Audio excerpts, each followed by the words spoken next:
Was the ending to Attack on Titan that bad? Warning, spoiler alert for the Attack on Titan finale, chapter 139. Keep in mind this video essay should be taken as opinion and respected as such. And extra appreciation to those who listen to the entire video before liking or disliking. For those who only want positives, jump to this timestamp, and for those who only want negatives, jump to this timestamp. All these are my opinions, fresh off of reading the chapter, and this may shift over time. If it does, I will be sure to make an update video as well. Now that we've gotten all that out of the way, Attack on Titan has pretty much consumed the last 7 years of my life. Maybe not 100% of the time, but particularly with this last year, I've been pretty much obsessing over the show to the point I can't even keep up with my supposed YouTube schedule.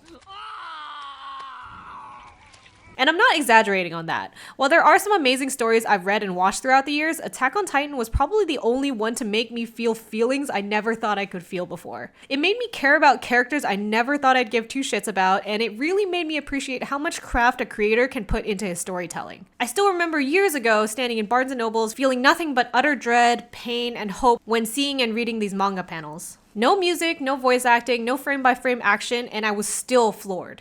So yeah, the expectations for 139 were pretty high, especially considering the lead up to it with chapters as heart-wrenching as 132 with Hanji's death and the hopelessness of it all with chapters 135 through 136, and the real gut punch with 138 turning Jean and Connie and everyone else we cared about into Titans. We were pretty much pummeled to death with pain, and that's been pretty consistent with the feelings I've had when I first started the series, so this was kind of what I expected in 139 as well. Now I'm not really going to go into the minute details like many of the Reddit posts detailing every single little plot hole because, one, I don't know if I've examined AOT within an inch of my life to know exactly how everything works, and two, I really want to keep the focus on the bigger moments and the bigger themes of the chapter. So what were the actual reactions to the ending? Honestly, it's really hard to say. From what I gather, it's really split, as the fandom is for a lot of the things in the series. Like, some people hate GABI regardless of a redemption arc, and there's this whole GABI protection squad who are willing to fire at will at any GABI criticism comments. And then there are also people who hate Flock with every fiber of their being, while there are others who revere him as being one of the most complex side characters who have ever graced the AOT stage.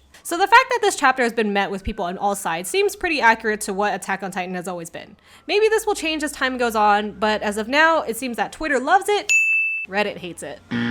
But is the ending actually that bad? For me, it's really hard to say a definite yes or no. I think that the series had a few paths it could have possibly taken to properly end the series, and this was just one of those possible endings. Some have called it bittersweet, but to me, this really wasn't the case. It was full-on hopeful. It was way brighter than I thought it would be for a series that had conditioned me to fear everyone's safety at every turn. After Eren was killed, the world was no longer facing the threat of the Titans. Every Titan shifter lost their power, and every pure Titan reverted back to the person that they once were. While this book ends the series by removing the threat entirely, I can see why people were not as enthused by this. In a way, it seems way too easy, especially if there hasn't been enough foreshadowing on how this Titan curse could be broken. In theory, the Eldians would no longer have to face discrimination for having cursed blood, which allows them to turn to Titans, and the struggle that they've faced for so long for being born different are magically no longer a thing. While that would be a very wonderful thing, it's just not in line with the realism of humanity that Attack on Titan has always been trying to portray with everything that came before. The Eldians on Marley thought the people on the island were devils, and the people on the island could not understand why Marley thought it was right to subject their people to a life of unending nightmare and hatred for just existing. People who keep thinking that other people are the enemies just because they are so othered is such a huge theme on Attack on Titan, and I didn't expect Isayama to have a very clean-cut solution for this. He had already illustrated it best when GABI had that moment where she understood where she went wrong, and also when the Alliance first came together to finally talk everything over. Throwback to good boy Marco, who really got the point in the series early on, even though he had to die for it. So the fact that the Titan curse was suddenly broken, it felt like a really quick, easy solution to an age-old problem. And when Jean, Connie, GABI, and even Annie's dad came back from being pure Titans, it really left a bitter taste in my mouth. In the last chapter, it just really killed me watching them stand on the cliff and accept their fate. So you'd have to think with them turning back into humans, I should be ecstatic, right? I never thought I'd say this, but maybe not. We had such a beautiful moment saying goodbye to them in 138, and them turning into Titans was so in line with the horror that Isayama puts us through every time, it really became harder to accept their return in 139. But I get it. If Isayama had to have the curse of Ymir broken, it's likely he had to bring them back to show that the Titan powers are no more. So this point really hinges on if you, the audience, are okay with the conflict being resolved neatly or not. If the Titan curse was still around, it's likely the conflict between Eldians and the rest of the world would continue even though the series is over. Would you feel cheated as a fan for following it for so long with no clean-cut resolution? Or would you feel that it's more in line with everything you've been following so far? But what else makes it a terrible ending, according to the Reddits and things? Mainly, it seems, Eren's point of view being reduced to a scared boy haunted by the memories of his past and future, all for Mikasa and Armin. This is where I both agree and disagree with Reddit. Before 139, Eren's motivations were pretty much more or less clear. As terrible as this path forward was, he believed that he had to do it for the sake of the island and the people that he's cared most about. With 139, we get more of these gaps filled in with the Eren POV, but the biggest thing I couldn't quite stomach was when Eren talked about Bertolt and implied that he manipulated the Dina Titan to ignore him and go after his mother instead to set everything in motion. Personally, I really did not like this page. I would have loved to believe that this is just a brainstorm that just accidentally got published. Doing this really derails a lot of Eren's entire character and takes away from the fact that he's a victim of circumstance, just as Reiner and all of the other warriors from Marley were. 目の前で母親が食われた。俺には分からなかった。なぜだ、ライナー。なんで母さんはあの日、巨人に食われた？ Gee, I don't know, Eren. Why don't you tell me? お前の母親が巨人に食われたのは俺のせいだ! No, Reiner, according to this is not your fault. It makes Eren a slave to his visions, and maybe that's the point, but considering it is shown that he does have control over the other actions he's taken, this really kills it for me. Because it's not consistent with everything we've seen from him so far. I know the explanation for this is that he's seeing past, present, future all at once, and it wasn't Bertolt's time to die if things were supposed to happen the way they were supposed to, but also me, no. I don't really have a good reason for this, since this can be explained away with the struggle of juggling all the things that he's seeing, but as a personal preference, no, this is too much. Eren making the active decision to send the Titan to kill his mother is so against the rest of his character, it would take away so much of him to do this. Every decision he makes afterward about starting the rumbling just loses that extra punch it should have had when all we had to go on was that he just really wanted to protect his friends and everyone he cared about. How would this make any sense if he was willing to sacrifice his own mother for this? Time and time again, Eren has been doing this for the one he's cared about, and I buy that. The people and the soldiers of Speri really sacrificed everything for him. So it's very natural for Eren to want to match that energy and protect them back. So for him to manipulate the situation to get his mother killed really undercuts a lot of what Eren was. That's my biggest I can't moment from this chapter. I think if the anime cuts this page out entirely, everything else could stay the same. Personal opinion, feel free to type a novel in the comments section of why I'm wrong. I'm pretty sure I get why, but I still don't like it.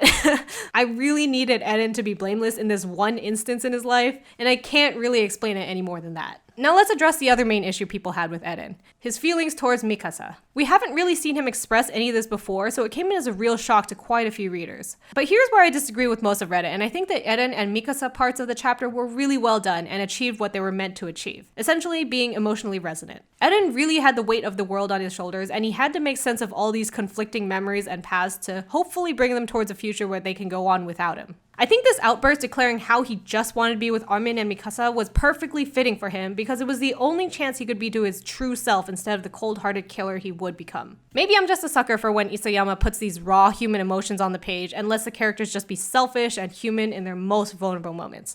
I don't know, it just does something to me. But I think the dynamics Eren had with Armin and Mikasa in the final chapter were wonderfully done. It started out with these three and in many ways ended with these three. There were so many theories circling around Historia and her baby, and I avoided them all because I did not want them toying with my expectations, but I know these were a big talking point. This is an understandable frustration for a reason, even though personally this wasn't a make or break it point of the chapter for me.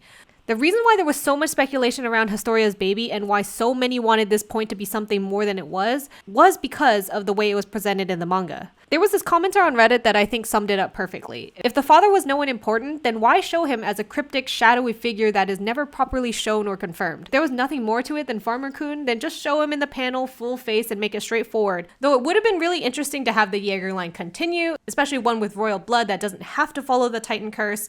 It just wasn't meant to be, and that's fine. But the problem was that there was so many references to this child being seen throughout the last few manga chapters, so to know that it doesn't symbolize anything more than a new life being brought into this world is understandably disappointing to some. So was there anything I did like? Honestly, there was a lot I loved about it. And I mean this genuinely from the bottom of my heart, there was a lot to like, which may sound crazy considering 70% of this video looks to be negative, but I wanted to address what issues I thought were valid because as much as AOT feels like the perfect story from beginning to end, there are some sound criticisms to be had. And I hate the idea that we can't appreciate the good parts while criticizing the bad. I'm not for this toxic, oh, if you didn't love it, you must not have understood it BS. My IQ is at least 5,000.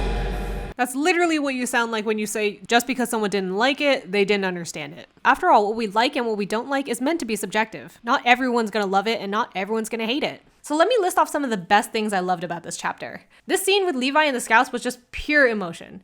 The man finally had an answer to tell his fallen comrades and tell them what all their sacrifices had been for. When I think to what ending I wanted for Levi given everything that we've had so far, this seems to be a really good way to portray it. Him seeing the ones he cares for most, saluting them and telling them what they've given their lives to, and how it was worth it for the generations to come. This right here is my favorite thing, ever. In the history of forever. I think about this every day. I think about this all night long. I stay awake, not sleeping, because I'm thinking about this. The only minor thing I would have changed is cutting the scene we see later of him with Gabi and Falco. While cute, I think it would have been way more poignant for Isayama to leave Levi's fate up to the fans.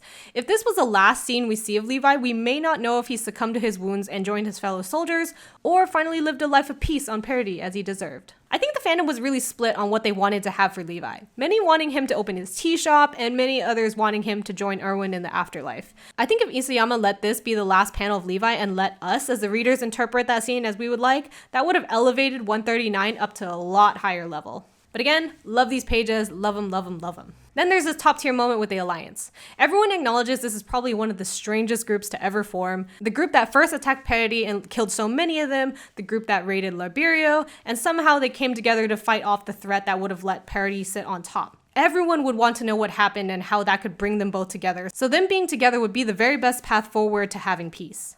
I don't know why, maybe it's the way he frames or draws his manga panels, but this just felt incredibly powerful to me. And coming from Armin, it just hit that much harder. Also, this Gabi eating Falco moment, I don't know why, it just made me giggle. Maybe my thoughts on this ending will change with time. It's hard to tell right now when the thoughts are so fresh, but I really sit smack dab between Twitter and Reddit. Was I expecting a hopeful ending? Truth be told, no. But are those things in the finale that I really didn't like worth ditching the whole series for? Are they enough to declare AOT a dumpster fire just as bad as the Game of Thrones finale was? No, I honestly don't think so. Like I said earlier, there are a few paths Isayama could have taken with this final chapter that would have been perfectly fitting, and I think if you wanted to make a hopeful ending, this was one of the best ways to do it. The entire series has been one hell of a ride. With the ups and the downs, the feelings and everything in between, I owe a lot to Isayama for creating such a series that my life feels so much fuller for. There are moments in Attack on Titan that would stay with me forever, and without him, I would have never experienced such highs and such lows. So even if the ending had its challenges, thank you so much, Isayama. Thank you so much for everything that you've done. From the bottom of my heart, I truly appreciate it. Thank you so much for watching to the end of this video. If you have any thoughts of your own, anything at all, please just leave them in the comment section down below. If you loved or hated the chapter or not, your own thoughts, your own feelings. This series has been one hell of a roller coaster, and I know there are diverse opinions from all around, so I'd love to hear them, and hopefully we can get through this together. If you're new here, please consider subscribing. I will hopefully be putting out more video essays in the future, and would love to see you then. Hold on, something's coming out of here. Look, there's a bird, dude. It knows what's good. I'm telling you, I just heard it inside.